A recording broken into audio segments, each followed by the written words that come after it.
Hello friends, मेरा नाम है उत्कर्ष श्रीवास्तव। दोस्तों, मैं आप सभी लोगों का बहुत बहुत स्वागत करता हूं आपके चैनल हक्कानी रिएक्शन में। दोस्तों, आज हम लोग बात करने जा रहे हैं, वीडियो देखने जा रहे हैं अंधभक्तों के ऊपर। दोस्तों, क्योंकि चुनाव का टाइम चल रहा है, इस टाइम अंधभक्तों की कमी नहीं है। दोस्तों, वीडियो का टाइटल रहने वाला है how Indians youth brainwashed by Dhruv Rathee. क्योंकि ध्रुव राठी इस समय कई तरह के वीडियोस बना रहे हैं प्रोपेगेंडा फैलाने के लिए, और उन वीडियोस को बिल्कुल रियल की तरह पब्लिश कर रहे हैं और दिखा रहे हैं, उनका ब्रेन वॉश कर रहे हैं पब्लिक का। तो दोस्तों, इस वीडियो में बताया गया है कि कैसे ध्रुव राठी को एक्सपोज एक तरह किया गया है कि how Indians youth are brain wash by Dhruv Rathee. दोस्तों, चलिए वीडियो शुरू करते हैं बिना किसी देरी के और जानते हैं कि आखिर कैसे ध्रुव राठी हम लोगों का दिमाग को ब्रेन वॉश कर रहे हैं। हाँ, मैं अंधभक्त हूँ और मैं बिक चुका हूँ, और मैं क्या, मेरा पूरा परिवार बिक चुका है, और वो तो 1947 में ही बिक गया था। क्यों और कैसे और कितने पैसों में बिका जानना चाहते हो तो इस वीडियो को पूरा देखो अगर हिम्मत है तो। अब वीडियो शुरू करने से पहले मैं मेरे हिंदू भाइयों से कुछ कहना चाहता हूँ, स्पेशली उन हिंदू भाइयों से जो मेरे कमेंट सेक्शन में आके गालियाँ लिखते हैं। देखिए, मेरे दादाजी ना एक बात बोलते थे, वो कहते थे कि हिंदू धर्म के लोग बहुत ही बढ़िया हैं, लेकिन उनके साथ सिर्फ एक समस्या है कि वो भूलते बहुत जल्दी। जनवरी में भगवान श्री राम का मंदिर जब बना था ना, तब इंस्टाग्राम पे रील्स की, फोटोज की, भगवान श्री राम के पोस्ट की बाढ़ आ गई थी। भाई साहब, सब सनातनी बन गए थे टीका लगा के। तब बिलीव नहीं करोगे, मुझे ऐसा लगता था कि अब सनातन धर्म के मानने वाले लोग जाग गए, हिंदू जाग गया। लेकिन 2 महीने बाद ही ये हिंदू मोदी और मोदी का नाम लेने वाले और मोदी को सपोर्ट करने वालों को गालियां निकालते। इसीलिए मेरे दादाजी कहते थे कि वो भूलते बहुत जल्दी। और अफसोस की बात क्या है पता है, जो लोग पहले डीपी तक में भगवान श्री राम की फोटो लगा लिए थे, उनमें से कुछ लोग भगवान श्री राम की फोटो हटा के अब उस जर्मन शेफर्ड की फोटो लगा के बैठे। और अगर अब तुम्हें याद आ गया है कि वो भगवान श्री राम का मंदिर किसने बनाया था, कि उसका सपोर्ट तुम लोगों को करना है, तो आज ये वक्त आ गया है जागने का। मैं तुमसे कहता हूं कि अब वीडियो देखने के बाद कमेंट सेक्शन में जो हमें अंधभक्त कहे, जो मोदी नाम से गाली निकाले, उसको करारा जवाब तुम लोगों को देना। अब शुरू करते हैं। 1947 में जब इंडिया पाकिस्तान का सेपरेशन हो रहा था ना, तब मेरे दादा और परदादा पाकिस्तान में थे। हमारी पुश्तैनी ज़मीन थी। सेपरेशन के टाइम पे उनके सामने 2 ऑप्शन थे, या तो वो पाकिस्तान में ही रहते या फिर वो हिंदुस्तान आते। बाय द वे, मैं आपको बता दूं कि हम हिंदू नहीं हैं, हम अरोड़ा पंजाबी हैं, ना ही तो माइनॉरिटी है ना ही हम हिंदू हैं। तो हमारे दादा परदादा पाकिस्तान में चाहते तो रह सकते थे, लेकिन उन्होंने किसको चुना पता है? उन्होंने हिंदुस्तान को चुना। जब उनसे पूछा गया ना कि क्यों आप हिंदुस्तान आए, हम भी पूछते थे अपने पापा से, फिर पापा ने दादाजी से पूछा था कि भैया आप हिंदुस्तान क्यों आए, तो जवाब क्या मिला पता है? वो कहते कि उस वक़्त वो लोग जिस तरह से हिंदुओं को काटते थे, हमें समझ में आ गया था कि आज नहीं तो कल हमारा भी नंबर आ सकता है। वो गलत नहीं थे। आप 1947 का पाकिस्तान का जनसंख्या का डेटा निकाल के देखें। 1947 के सेपरेशन के टाइम पे पाकिस्तान में हिंदुओं की संख्या थी 20%, लगभग 20%। लेकिन आज के समय कितनी है पता है? 1% से भी कम। कहाँ गए सारे हिंदू? या तो वो धर्म परिवर्तन हो गया उनका, या मार फेंक दिए गए। और ऐसे कुछ हमारे साथ भी होते। सही नहीं थे हमारे, वो सही थे। और उसके बाद हम हिंदुस्तान आए, रिफ्यूजी कॉलोनी से, ज़ीरो से हमारे दादा परदादाओं ने शुरुआत की। छोटे से घर में हम सभी लोग रहते थे, और वहाँ से निकल के मैं यहाँ तक पहुँचा अपनी मेहनत से, बिक के नहीं। हमारे दादा परदादा अपनी पुश्तैनी ज़मीन छोड़ के, अपना घर बार छोड़ के पाकिस्तान से हिंदुस्तान आए थे। मेरे बाप दादाओं को भी पता था कि हिंदू धर्म से बड़ा कोई लिबरल धर्म है ही नहीं, और इसी वजह से उन्होंने हिंदुस्तान को चुना, और इसी वजह से हम सब लोग बिक गए। तो आप लोग बताओ कि हम क्यों ना बने ऐसे बंदे के लिए अंधभक्त जो हिंदू धर्म को सर्वोपरि मानता हो। और जब तुम लोग हमें कमेंट सेक्शन में गालियां देते हो और बिकाऊ बताते हो ना, तो तब तुम उस हर इंसान को गाली दे रहे होते हो जो पाकिस्तान से प्रताड़ित होके हिंदुस्तान आया था। तुम हर उस कश्मीरी पंडित को गाली देते हो जो कश्मीर से खदेड़ा गया था, और तुम हर उस सिख को हो जो 1984 के दंगों में। और कमेंट में अंधभक्त लिखने वाले हिंदुओं, अगर तुम लोग ये सोच रहे हो कि ये सब तुम्हारे साथ नहीं हो सकता, कि नहीं ये तो बहुत पुरानी बात है, 1947 की बात है, वो सब फिटना अब थोड़ी होगा, तो एक बार गूगल पे जाके बंगाल, कर्नाटक और केरला में हिंदुओं की हालत पर रिसर्च कर लो, तुम्हें पता लग जाएगा।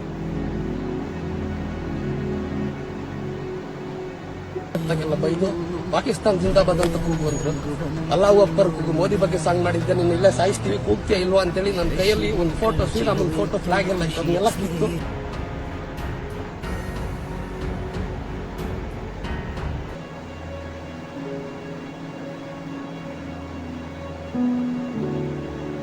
अब एक सवाल और है कि तुम्हारा जर्मन शेफर्ड इनके ऊपर वीडियो क्यों नहीं बनाता।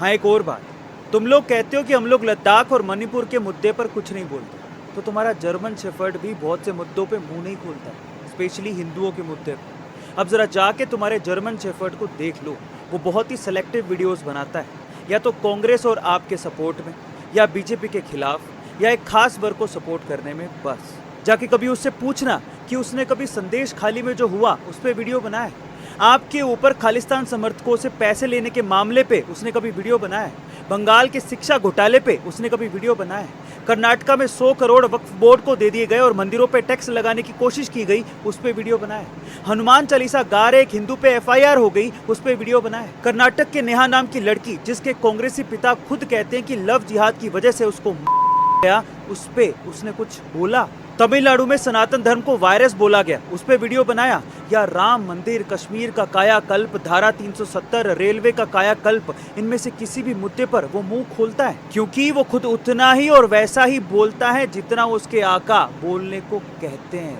समझो। ठीक है, हम लोग अंधभक्त हैं, पर क्या ये मुसलमान भी अंधभक्त है जो ये कह रहा है कि हमें मोदी दोबारा प्रधानमंत्री के तौर पे चाहिए? सुनिए। हमारी सारी मुस्लिम बहनें जो हैं वो खुले तौर पे मोदी जी के साथ हैं। न दूरी है न खाई है, मोदी हमारा भाई है। अब की बार ये ठाना है कि 400 पार करके मोदी जी और जिताना। हिंदू मुस्लिम करती है। अरे भाई, सबसे पहले योजना का लाभ आज किसी को अगर मिल रहा है तो वो अब्दुल लाइन में लग के लिखता है, और चाहे कोई भी प्रधानमंत्री उज्ज्वला गैस योजना हो, आवास योजना हो, ग्रामीण शौचालय की मैं बात कर रहा हूँ, जहाँ पर हमारी बहन बेटियाँ खुले में शौच के लिए जाती थी, शाम को 6 बजे 7 बजे इंतजार करना पड़ता था। 70 साल कांग्रेस की सरकार थी, उसने कभी इस बारे में नहीं सोचा। क्या ये मौलाना भी अंधभक्त है जो पूरी मोस्क में ये अनाउंसमेंट करवा रहा है कि अब की बार दोबारा से मोदी सरकार? क्या पाकिस्तान के लोग जो ये कहते हैं कि हमारा वजीर आला भी मोदी जैसा होना चाहिए, वो भी अंधभक्त है क्या? हमें मोदी मिल जाए, हमें तो नहीं नवाज शरीफ चाहिए, ना बेनजीर चाहिए, ना हमें इमरान खान चाहिए, कोई भी नहीं, जनरल मुशर्रफ भी नहीं चाहिए।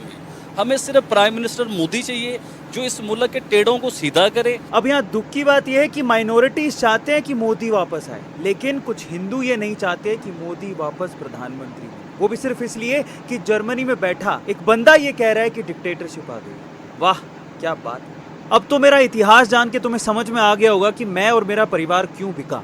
अब तुम्हारे जर्मन शेफर्ड की भी बात कर लेते हैं। एक वीडियो देख रहा था मैं उसकी, इसमें वो कहता है कि 12th करने के बाद उसके पिताजी, उसके पापा खुद कहते हैं कि हिंदुस्तान के 3rd क्लास कॉलेजों में पढ़ने की बजाय अच्छा है कि तू बाहर चला गया। फिर उसे बाहर भेजा गया, जर्मनी में उसने पढ़ाई करी, वहीं पे ही वहीं की लड़की से क्रिश्चियन तौर तरीके से उसने शादी करी। तुम उससे कैसे उम्मीद कर सकते हो कि वो हिंदुस्तान के बारे में सही बताएगा, हिंदुओं के बारे में सही बताएगा, या भारत की किसी भी चीज के बारे में सही तरीके से आकलन करेगा?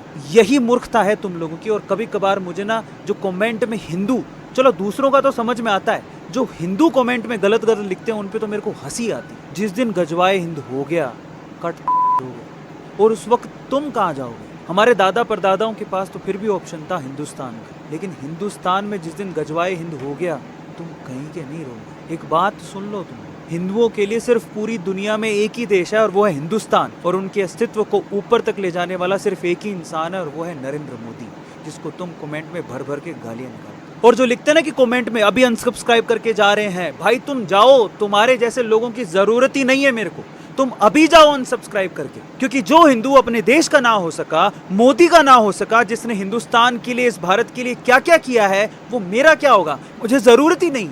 अब आते हैं तुम्हारे दूसरे इल्जाम पर, जिसमें कमेंट सेक्शन में तुम लोग लिख रहे हो कि मैंने पैसा खाया, या बीजेपी से मैंने कितनी दलाली की। नहीं, मजा आ रहा है ना? या फिर क्रिएटर अवार्ड में मुझे बेस्ट क्रिएटर का अवार्ड चाहिए, इस वजह से मैं ऐसी वीडियो बना रहा हूँ। बहुत बढ़िया, बहुत ही बढ़िया। तो मैं उनको जवाब देता हूँ, हाँ मैं क्रिएटर अवार्ड में गया था, और मैं आपको बता देता हूँ कि क्रिएटर अवार्ड में मैं राम मंदिर की प्रतिमा लेकर गया था, भगवान राम की मूर्ति लेकर गया था, सिर्फ इस उम्मीद से कि मेरे को एक बार सिर्फ 1 मिनट के लिए ही नरेंद्र मोदी जी से मिलने का मौका मिल जाए, उनके पांव छूने का मौका मिल जाए, मैं उनको ये भेंट दे दूं। बस इतनी सी मुलाकात मुझे उनसे करनी थी, मुझे किसी अवार्ड का लालच नहीं था। वहाँ पर मैं गया, आगे खड़ा रहा, लेकिन मुझे मौका ही नहीं मिला। जिस ब्यूरोक्रेट से मेरी बात चल रही थी, मैंने उनसे रिक्वेस्ट करने के लिए फ़ोन किया, उसने मेरा फ़ोन ही नहीं उठाया। तो आप जानते हैं कि मैं उस कॉरिडोर से निकलकर सीधा होटल गया और सीधा फिर उसके बाद घर आया। आते ही सबसे पहले मैंने माई गवर्नमेंट के इंस्टाग्राम हैंडल को अनफॉलो किया। इतना गुस्सा था मैं उस टाइम कि मैं 1 मिनट के लिए भी मेरे आइडियल से मिल नहीं पाया या मुझे मौका ही नहीं मिला। इतना गुस्से में था। लेकिन गुस्सा गद्दारी को जन्म नहीं देता हमारे खून में। हम गद्दार नहीं है। हम किसी से गुस्सा जरूर हो जाएंगे लेकिन देश से गद्दारी नहीं करेंगे, बिकेंगे नहीं। मैं और मेरा YouTube चैनल कल भी हिंदुस्तान के लिए था,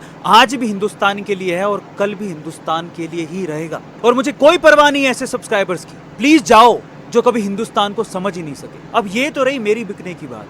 अब आते हैं तुम्हारे जर्मन शेफर्ड के बिकने की बात। अगर तुम लोग ये सोचते हो कि वो तो साफ सुथरा है, वो नहीं बिका हुआ, वो बिल्कुल ईमानदारी से वीडियोस बना रहा है, तो मुझे कुछ चीजों का जवाब दो। ऐसा कैसे हो सकता है कि वो चुनावों के समय में सिर्फ एक ही आदमी को टारगेट कर रहा है?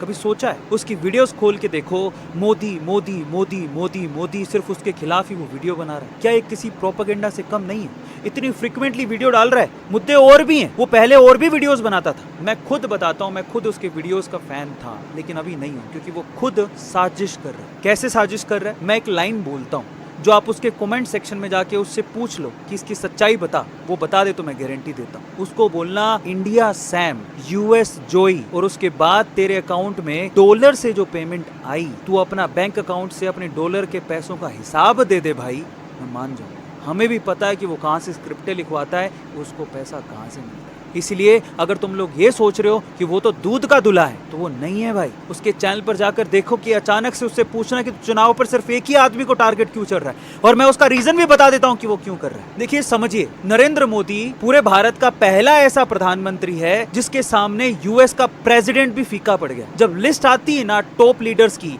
नंबर 1 पे मोदी है, 6-7वें नंबर पर उनका राष्ट्रपति आता है। और वो कभी नहीं चाहते कि भारत इतना सशक्त बने, कभी नहीं चाहते। और ये सब हो रहा है सिर्फ नरेंद्र मोदी की वजह से।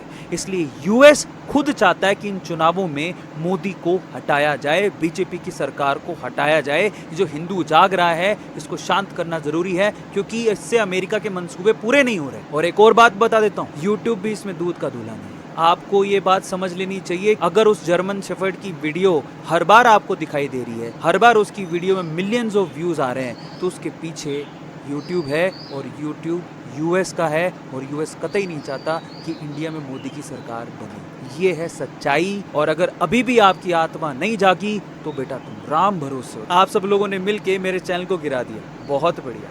लेकिन मैं आपको एक बात बता देता हूँ कि मेरे देश के लिए और नरेंद्र मोदी के लिए ऐसे हजारों चैनल कुर्बान हैं। और लास्ट में क्रिएटर अवार्ड में आए 3-4 हज़ार इन्फ्लुएंसर से भी कहना चाहता हूँ, भाई साहब, वहाँ पर आके मोदी जी से या फिर क्रिएटर से सेल्फी लेके, प्रोग्राम को एंजॉय करके या अपने प्राइज़ लेके आप लोग निकल लिए। और जब सपोर्ट देने की बारी आई, जब ज़रूरत पड़ी, तो आप में से कोई भी आगे नहीं आया। पता है क्यों? क्योंकि सबको इस जर्मन शेफर्ड के फैन से बड़ा डर लग रहा है, क्योंकि ये लोग आके कमेंट सेक्शन में गंदी गंदी गालियाँ लिखेंगे। इस वजह से कोई भी इस पर अपना हाथ मारना नहीं चाहता।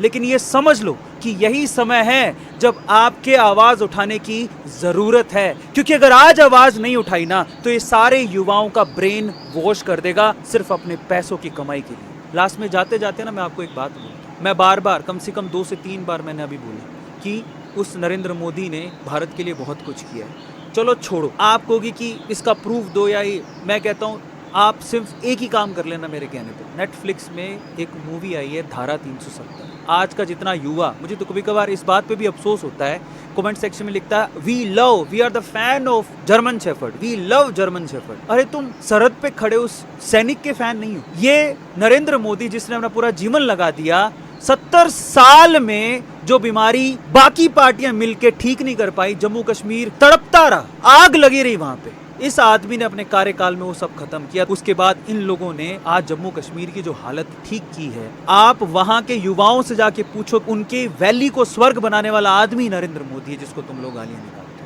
हो। और अगर विश्वास नहीं होता ना, तो ये सब परिवर्तन कैसे आया? धारा 370 नाम से नेटफ्लिक्स पे मूवी है, नंबर 1 पे ट्रेंड कर रही है। एक बार जाके देख लेना, तुम्हारी आंखें नहीं खुल जाए ना तो मेरा नाम बदल दे। फ्रेंड्स, वीडियो खत्म हो गई और काफ़ी इंफॉर्मेटिव वीडियो थी। और ध्रुव राठी तो खैर प्रोपेगेंडा फैला ही रहे हैं, उसमें तो कोई दो राय वाली बात नहीं है। अब बाकी भाई दिखता है, मोदी जी का विकास दिखता है, उन्होंने किया है भाई। 70 साल को आप 10 साल से कैसे कंपेयर कर सकते हैं? 70 साल छोड़ो, अभी कुछ लोग आ जाएंगे ज्ञान देने वाले कि कांग्रेस ने पूरा 70 कहाँ, 60 साल राज किया है। 60 साल को आप 10 साल से कैसे कंपेयर करोगे? 10 साल में इतना विकास कहीं देखने को मिला है आपको? आज हम लोग किस चीज़ में पीछे हैं? ऐसा कौन सा इंडस्ट्री से हम लोग पीछे हैं? हर चीज़ में हमारा देश आगे है। हम लोग अपने देश में तो काम कर ही रहे हैं, प्लस विदेशों में भी जा करके हम लोग अपनी छवि को बरकरार करके ऊंचा दिखा रहे हैं, ऊंचा लग रहा है हम लोग। ऐसे थोड़ी नंबर 1 लीडर में नाम आता है मोदी जी का दुनिया में। और दोस्तों बाकी तो प्रोपोगंडा चाहे कितना ही फैला लें, कोई मतलब नहीं बनता है इसका, क्योंकि देश की जनता जानती है। वीडियोस भले लोग तुम्हारे देखें, हालांकि मैंने भी देखा हुआ है वीडियोस ध्रुव राठी के, जितने वीडियो बनाता है लगभग सारे वीडियो देखता हूँ। और देखना अलग हो गया, लेकिन जब वोटिंग का डिसीजन आता है तो मेरे यहाँ तो खैर आज ही वोटिंग थी, मैंने खुद ही बीजेपी को वोट किया है, क्योंकि भाई काम दिखता है, कहाँ पे आप रह रहे हो वहाँ पे आपका विकास होगा, तो आप क्यों नहीं वोट दोगे। तो दोस्तों बाकी आप लोग बताइएगा कि आपका इसके बारे में क्या कहना है। क्या आपको लगता है कि ध्रुव राठी सही है या फिर मोदी जी सही हैं? बाकी आपको जैसा भी लगता है कमेंट बॉक्स आप ही के लिए बताइएगा ज़रूर। ध्रुव राठी सही है तो कैसे सही है वो भी बताइएगा दोस्तों। तब चलिए हम लोग चलते हैं और फिर मिलते हैं जल्दी नेक्स्ट वीडियो में। गुड बाय दोस्तों।